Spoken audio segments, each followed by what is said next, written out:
അസ്സലാമു അലൈക്കും വറഹ്മത്തുള്ളാഹി തആല വബറകാതുഹു. ഒന്നാം ക്ലാസ്സിലെ വിദ്യാർത്ഥികൾക്ക് അറബി അക്ഷരമാലകളിൽ നിന്ന് അലിഫ്, അതുപോലെ തന്നെ ഹംസയും ബാ, തായ് എന്നീ അക്ഷരങ്ങൾ നമ്മൾക്ക് പഠിച്ചു കഴിഞ്ഞു. ഇനി നമ്മൾക്ക് പുതിയ ഒരു അക്ഷരമാണ് ഇന്ന് പഠിക്കാനിരിക്കുന്നത്. അൽ വഹദത്തുൽ ഖാമിസ, ഒന്നാമത്തെ പാർട്ടിൻ്റെ 5ാമത്തെ ചാപ്റ്ററാണ് നമ്മൾ ഓതുന്നത്. ഇവിടെ കാണുന്നതായ ഫ്രൂട്ട്സ് ഐറ്റംസുകൾ നമ്മൾക്ക് നല്ല പരിചയമുണ്ട് അല്ലേ? അപ്പം നമ്മളുടെ വീട്ടിലേക്ക് നമ്മളുടെ ഉമ്മയും വാപ്പയും ഒക്കെയും നമ്മളുടെ കൈകളിലേക്ക് തരാറുള്ള നല്ല ഫ്രൂട്ട്സുകളാണ്. ഇതിൻ്റെ അറബി പദമാണ് സമർ എന്നുള്ളത്. ഇതിൻ്റെ വളരെ പ്രധാനപ്പെട്ട അക്ഷരമാണ് നമ്മൾ ഇന്ന് പഠിക്കാൻ പോകുന്നത്. ഇവിടെ കണ്ടില്ല അക്ഷരങ്ങൾ? തായ് എഴുതുന്നത് പോലെ തന്നെ തായനിക്ക് 2 പുള്ളിയാണെങ്കിലും സായനിക്ക് 3 പുള്ളികളാണ് മുകളിൽ കൊടുക്കാറുള്ളത്. പാഠം ഒന്ന് ശ്രദ്ധിക്കും. സ മ റ് സമർ. എങ്ങനെ ഒന്നുകൂടി പറയൂ? സ മ റ് സമർ. ശരി. സ വ് ബുൻ സൗബുൻ. സു ബൂ തുൻ സുബൂത്തുൻ. സി യാ ബുൻ സിയാബുൻ. വ സ് ബുൻ വസ്ബുൻ. സ സു സി സുൻ ബുസ് സായ് സായ്. ഇവിടെ സായ് എഴുതുന്ന രൂപം നമുക്ക് കാണിച്ചു തന്നിട്ടുണ്ട്. ഇവിടെ ഒന്ന് നോക്കൂ, ശ്രദ്ധിച്ചു നോക്കൂ.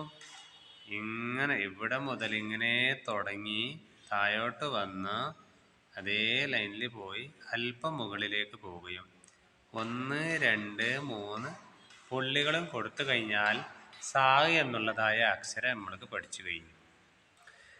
അതുകൊണ്ട് തന്നെ ഈ പാഠം നല്ല രീതിയിൽ ആവർത്തിച്ച് ഓതണം. ഒന്നുകൂടി നോക്കൂ. സ മ റ് സമർ. സ വ് ബുൻ സൗബുൻ.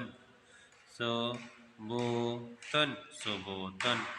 സി യാ ബുൻ സിയാബുൻ. വ സ് ബുൻ വസ്ബുൻ. സ സു സി സുൻ ബുസ് സായ് സായ്. ഈ പദങ്ങളിൽ നിങ്ങൾ ചുവന്ന അക്ഷരം കണ്ടില്ലേ? സ. ഇവിടെ സു. ഇവിടെ സി. ഇവിടെ സ്. ശരിയാണല്ലോ.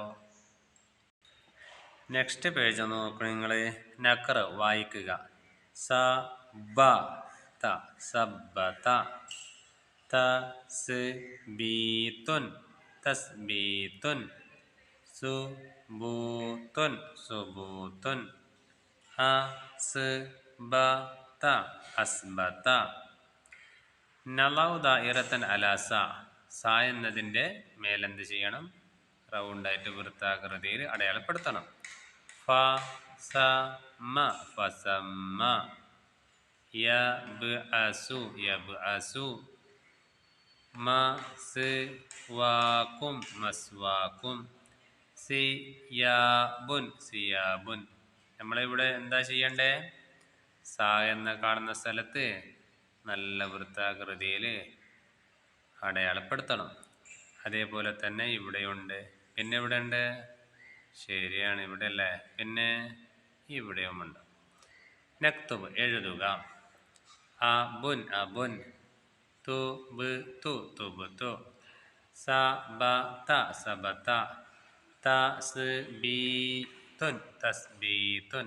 ഇങ്ങനെ ഓരോ അക്ഷരങ്ങളായിട്ട് നമ്മൾ വായിക്കണം. എന്നാൽ പിന്നീട് നമുക്ക് വായനാശീലം ഒന്നുകൂടി ഉഷാറായി കിട്ടും. ഇതിവിടെ നമ്പർ 1, 2, 3 വാഹിദ് ഇസ്നൈൻ സലാസ. ഈ 1ാമത്തെ നമ്പറിലാണ് ആദ്യം എഴുതേണ്ടത്. അബുൻ അല്ലേ? തുബ്തു. സബത എവിടെ എഴുതണം? തസ്ബീത്തുൻ എവിടെ എഴുതണം? ഇത് ഫുള്ളായതിനു ശേഷമാണ് 2ാമത്തെ ലൈനിൽ പോകേണ്ടത്. അങ്ങനെ 3ാമത്തെ ലൈനും. നക്തശിഫു സ മിനൽ ഖുർആൻ. ഖുർആനിൽ നിന്ന് സായനെ വെളിവാക്കണം. മസ്ന വസുലാസ തസ്ബീതൻ വസബിച്ച്. ഇതിൽ എത്രാമത്തേതാണ് സായ്? രണ്ടാമത്തെ. ഇതിലോ രണ്ടാമത്തെ. അതേപോലെ തന്നെ നാലാമത്തെ അക്ഷരവും.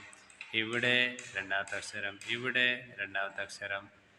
ഓക്കെ അല്ലേ? അപ്പോൾ സായ് എന്നുള്ളതായ അക്ഷരം നമ്മളൊക്കെ പഠിച്ചു കഴിഞ്ഞു. അപ്പോൾ നമ്മൾ നേരത്തെ പഠിച്ച ഓരോ പാഠങ്ങൾ ഡെയിലി എല്ലാ ദിവസവും ആവർത്തിച്ച് വായിക്കണം. അള്ളാഹു താല തൗഫീഖ് നൽകട്ടെ. അള്ളാഹു താല നമ്മളുടെ മക്കളെ സ്വാലിഹീങ്ങളായ മക്കളുടെ കൂട്ടത്തിൽ പെടുത്തട്ടെ. ഉമ്മാക്കും വാപ്പാക്കും ഉസ്താദുമാർക്കും ഉപകാരമുള്ള നല്ല സ്വാലിഹീങ്ങളായ മക്കളുടെ കൂട്ടത്തിൽ പെടുത്തി അനുഗ്രഹിക്കട്ടെ. ആമീൻ യാ റബ്ബൽ ആലമീൻ. അസ്സലാമു അലൈക്കും വറഹ്മത്തുള്ളാഹി തആല വബറകാതുഹു.